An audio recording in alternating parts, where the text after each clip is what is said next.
Nature के द्वारा हमको प्री प्रोग्राम किया गया है, या फिर हम जो कर रहे हैं वो अपनी मर्जी से कर रहे हैं? कि हमारे पास कोई फ्री विल है? फ्री विल है तो वो कैसी है? लिमिटेड है, एब्सोल्यूट है? इसके ऊपर फिलॉसफी ऑफ एक्शन जो है सवाल। फिलॉसफी क्या है? इस सब्जेक्ट को हमको क्यों पढ़ना चाहिए? Why there is so enigma surrounding philosophy as a discipline? Why it is said that every person in this world is either a fool or a philosopher? There is no category in between. क्यों ऐसा कहा जाता है कि एक तरफ तो सिर्फ बेवकूफ़ लोग हैं और एक तरफ वो है जिनके पास अपना फ़लसफ़ा है ज़िंदगी का, बीच में कोई कैटेगरी ही नहीं? इस वीडियो के अंदर हम उन कुछ मूलभूत कारणों को जानने की कोशिश करेंगे जिसके लिए हर व्यक्ति को, हर रैशनल व्यक्ति को इस डिसिप्लिन फिलॉसफी को समझना चाहिए। इट डजेंट मैटर कि आप किसी एग्ज़ाम की तैयारी कर रहे हैं या आप सिर्फ और सिर्फ अपनी ज़िंदगी में अपने आप को, अपने आसपास की चीज़ों को और बेहतरी से समझना चाहते हैं और सिस्टमैटिक तरीके से समझना चाहते हैं, उसके लिए आपको फिलॉसफी की तरफ आना होगा। So in this video we will understand what is philosophy in the subject as a discipline and what are the most key reasons why one should understand and read this subject. इतिहास में बड़े पैसे वाले लोग हमने देखे, politicians, beautiful faces, इतिहास इन सब के नामों से, इन सब के मौजूदगी से भरा हुआ। बट क्यों आज इन सबको याद नहीं किया जाता? क्यों उन पैसे वालों को, क्यों उन पॉलिटिशियंस को, क्यों उन खूबसूरत चेहरों को आज याद नहीं किया जाता? और क्यों ऐसा है कि कुछ ऐसे लोग अभी भी मौजूद हैं जिनको इतिहास याद करता है, दुनिया भर में उनके बारे में बातें होती है, पढ़ाया जाता है, इंस्पिरेशन ली जाती है? ऐसा क्यों है? तो अगर आप में से कुछ लोगों ने ज़रूर एक मूवी देखी होगी, इंसेप्शन। इंसेप्शन के अंदर लियोनार्डो डिकैप्रियो एक बात बोलते हैं जो कि बहुत सिग्निफिकेंट बात है। He says, what is the most resilient parasite? Bacteria, virus और अ वर्म? नो। उनसे पूछा जाता है कि what is the most contagious, infectious parasite, resilient thing in this universe? Is this a worm, parasite, virus, or what is this? Leonardo कहते हैं कि it is the idea which is the most resilient, highly contagious thing in the world. जो विचार है वो इस दुनिया के अंदर सबसे ज़्यादा हमारे जहन को, हमारे व्यक्तित्व को प्रभावित करने का, to get a hold of our intellect, our behaviour, our understanding, इसमें जो विचार है, आइडिया है, इसका सबसे बड़ा महत्वपूर्ण रोल होता है। तो अगर आपके दिमाग के अंदर कोई ऐसा एक आइडिया आ गया, मे बी पॉजिटिव और नेगेटिव, वो आपकी पूरी पर्सनैलिटी को ओवरटेक कर लेता है। Whether it is the idea of doing something very constructive और it is an idea of doing something very destructive. सोचें कि एक व्यक्ति है जो समाज के अंदर कुछ अच्छा करने के लिए चला है, लोगों को पढ़ा रहा है, पेड़ लगा रहा है, अच्छे काम कर रहा है चारों तरफ, और दूसरी वक्त एक इंसान है जो कि टेररिज्म फैला रहा है, गलत काम कर रहा है। तो दोनों के पास कोई ना कोई फ़लसफ़ा है। एक का फ़लसफ़ा डिस्ट्रक्टिव है, एक का कंस्ट्रक्टिव है। दोनों की पर्सनालिटी किसी न किसी आइडिया द्वारा, आप देखोगे आइडिया के द्वारा दोनों के दोनों ड्रिवन है कि कोई कंस्ट्रक्टिव आइडिया लेके चल रहा है, कोई डिस्ट्रक्टिव आइडिया लेके जाता है। So it is the ideas that rule the world. इसलिए जो आइडिया देता है वो है फिलॉसफी, फलसफा देने वाला आइडियाज देता है हमको। तो हमने नाम सुने होंगे आपने, Plato, Socrates, Aristotle, Leibniz, Spinoza, Immanuel Kant, Jeremy Bentham, Karl Marx, John Paul Sartre, Martin Heidegger, Friedrich Nietzsche, बहुत सारे वो नाम जो इतिहास में आज भी रूल कर रहे हैं, क्योंकि उनके विचार कुछ ऐसे थे, उन्होंने कुछ ऐसे मूलभूत सवाल उठाए थे और उनका जवाब दिया जो इंसानी जहन के अंदर वो सवाल रह गए, इसलिए इतिहास उनको आज भी याद करता है। अब बात करते हैं कुछ फंडामेंटल सवाल जो फिलॉसफी रेज करता है। वो कौन से मूलभूत आधारभूत सवाल है जो फिलॉसफी रेज करता है और कोई डिसिप्लिन रेज नहीं करता। सबसे पहला सवाल है, what is the nature of reality. Ultimately reality क्या है? क्या जिसको हम देख रहे हैं वो रियलिटी है? क्या ये देखने के बियॉन्ड कोई चीज है वो रियलिटी है? ये एक मेटाफिजिकल क्वेश्चन है। मेटाफिजिक्स इसलिए क्योंकि फिजिक्स का मतलब होता है which is observable, which is empirical, which can be verified, falsified, but metaphysics is that which goes beyond physics, which cannot be verified, which cannot be falsified. So it is the domain of metaphysics, where philosophy discusses what is the nature of reality. Then if we understand the nature of reality, the next logical step is, what can we know and how do we know it? What can we know about that reality and how do we know that reality?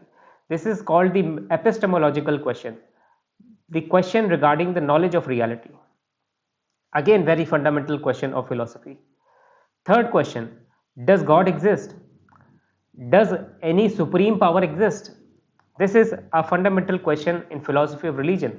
ये एक ऐसा सवाल है जो इंसान को, जब से इंसान ने सोचना शुरू किया है, समझना शुरू किया है, ये सवाल उसके जहन में बना हुआ है। एक शायर ने एक बहुत बड़ी अच्छी बात बोली कि सदियों सदियों फिलॉसफी की चुनाव वो चुनी रही। मतलब सदियों से फिलॉसफी चली आ रही है, कोई बोल रहा है कि गॉड ऐसा है, कोई बोल रहा है वैसा है। सदियों फिलॉसफी की चुनाव वो चुनी रही, लेकिन खुदा की बात जहाँ थी वही रही। खुदा की बात आज से 2000 साल पहले जहाँ थी वहाँ पे आज है। जितना कम उस समय जानते थे उतना ही कम आज जानते हैं गॉड को। फिर भी फिलॉसफी इस सवाल को रेज करती है, क्योंकि ह्यूमन अंडरस्टैंडिंग इवॉल्व होती है। उस इवॉल्विंग अंडरस्टैंडिंग के साथ हो सकता है हम अल्टीमेट ट्रूथ गॉड के और करीब जाएं, और at least we are devoid of all those misconception surrounding God. At least हम सही कंसेप्ट पे भी नहीं जाते तो मिसकंसेप्शन से तो दूर हो जाएं। ये भी फिलॉसफी का बहुत बड़ा योगदान है। What is the nature of self? कोई हमारी आत्मा है क्या? हमारे अंदर कोई परमानेंट एंटिटी है क्या? अगर है तो वो कैसी है? फिलॉसफी ऑफ माइंड का एक बहुत इंपॉर्टेंट सवाल। What is the basis of morality? Morality is about what is the right thing to do,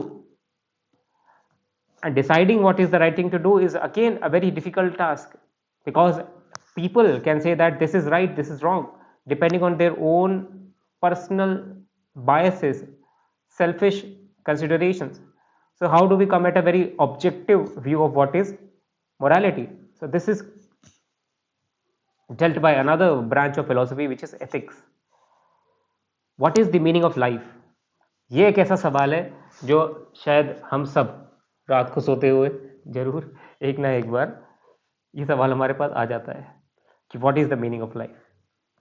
is this life has meaning? Do we have to find a meaning और do we have to create a meaning? Is this life meaningless? ये सवाल जो है बड़े बुनियादी सवाल है जो फिलॉसफी डील करती है। स्पेशली एक मूवमेंट है कॉल्ड एग्जिस्टेंशियलिज्म, अस्तित्ववाद, जो इस सवाल को उठाता है और उसके जवाब देने की कोशिश करता है। Do humans have free will? क्या हम एक प्री डिटरमिन्ड क्रिएचर हैं? खुदा के द्वारा, गॉड के द्वारा, नेचर के द्वारा हमको प्री प्रोग्राम्ड किया गया है, या फिर हम जो कर रहे हैं वो अपनी मर्जी से कर रहे हैं? क्या हमारे पास कोई फ्री विल है?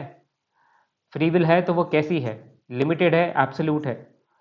इसके ऊपर फिलॉसफी ऑफ एक्शन जो है सवाल उठाती है और कुछ प्लॉसिबल जवाब देने की कोशिश करती है। अब क्योंकि ये सवाल जो है वो ये बड़े पेचीदा सवाल है और इनके ऊपर अलग अलग दार्शनिकों ने, फलसफी वालों ने अपने अपने फलसफे दिए हैं, तो इस पे हम आने वाले लेक्चर्स में बात करेंगे और भी फिलोसफर्स के साथ साथ। अभी हम जानने की कोशिश करते हैं कि why actually we should study philosophy. पढ़ना क्यों चाहिए हमको इस सब्जेक्ट को? पहला है क्रिटिकल थिंकिंग। हम देखते हैं कि human beings, due to their socio economic setup, their daily commitments, एक हमारा एक जहन बन जाता है कि हमको चीज़ों को हम स्टेटस को बना के रखते हैं। उस स्टेटस को से बाहर आके क्रिटिकल थिंकिंग करना, अपने विचारों को आलोचनात्मक तरीके से, अपनी बिलीफ सिस्टम को चैलेंज करना, ये फिलॉसफी का काम है। आप अपने बिलीफ सिस्टम को चैलेंज करोगे, जानोगे कि ये बिलीफ सिस्टम कितना बायस्ड है। समाज के अंदर जो बिलीफ सिस्टम चला आ रहा है उसको आप चैलेंज करोगे कितना बायस्ड है।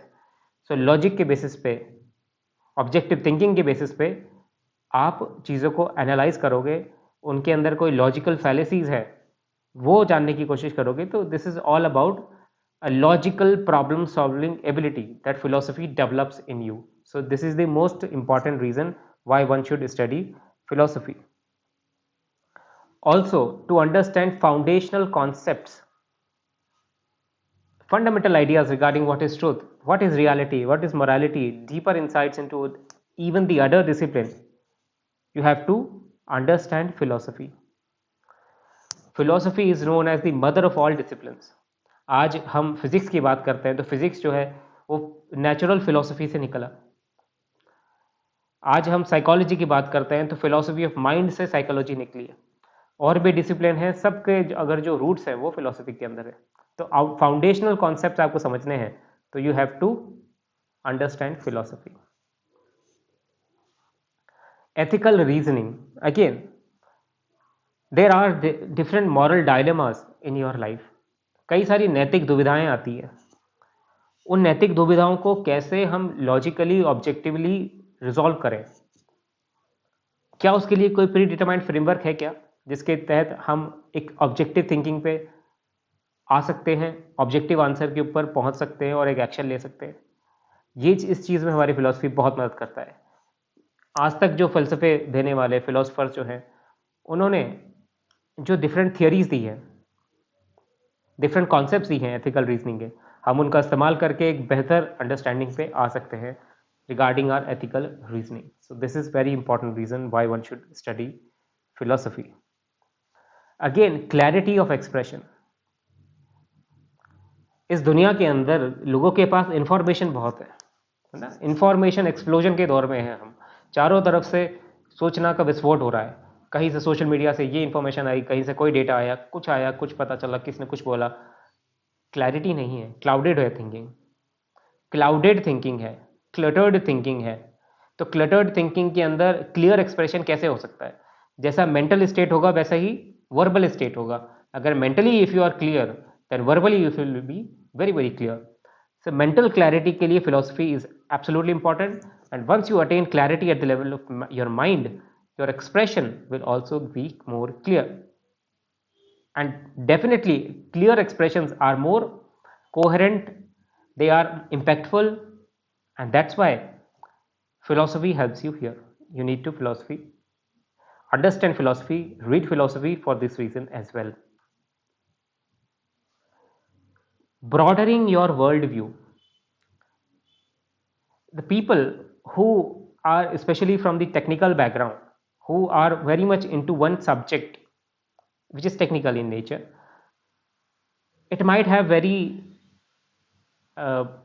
practical significance, application, but it narrows their worldview.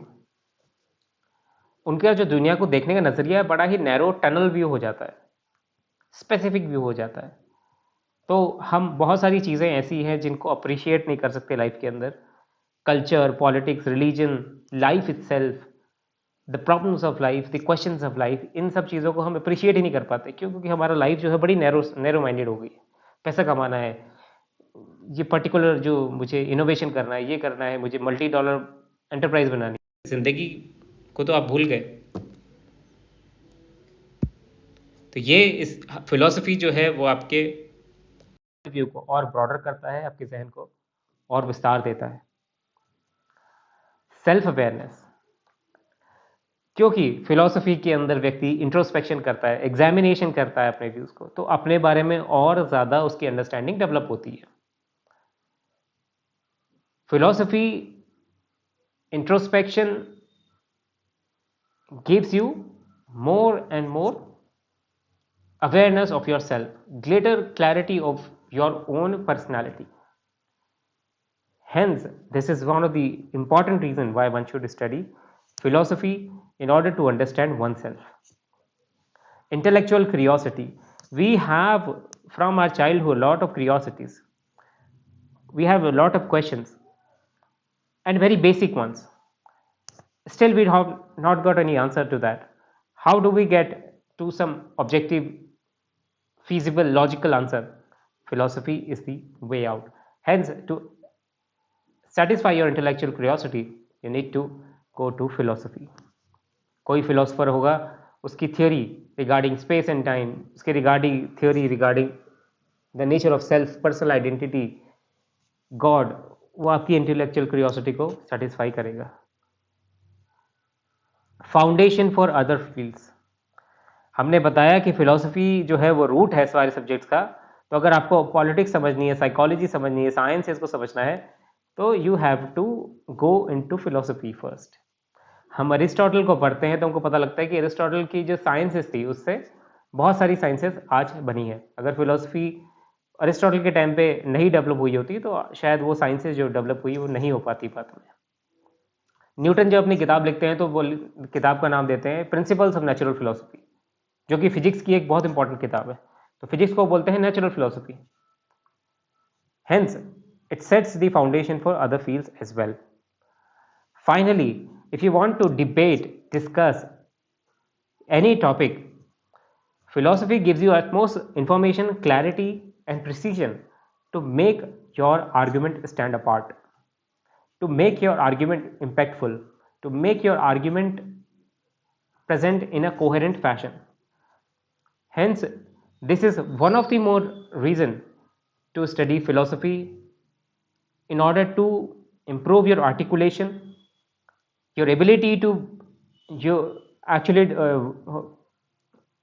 widen your horizon and deliver different perspective very constructively. So these were the very important reason, 9 important reasons why one should study philosophy. And now from now onwards we try to understand some philosophers by taking up one at a time. I really hope I was able to deliver some or the other points to you which might ignite a sense of curiosity in you to understand and appreciate this subject. Do comment if you want to start with some books, if you want recommendation of certain books of philosophy which you want me to share with you. I would really love to help and develop a community of philosophy lovers on this. So thank you for listening to me. Wishing you all the best.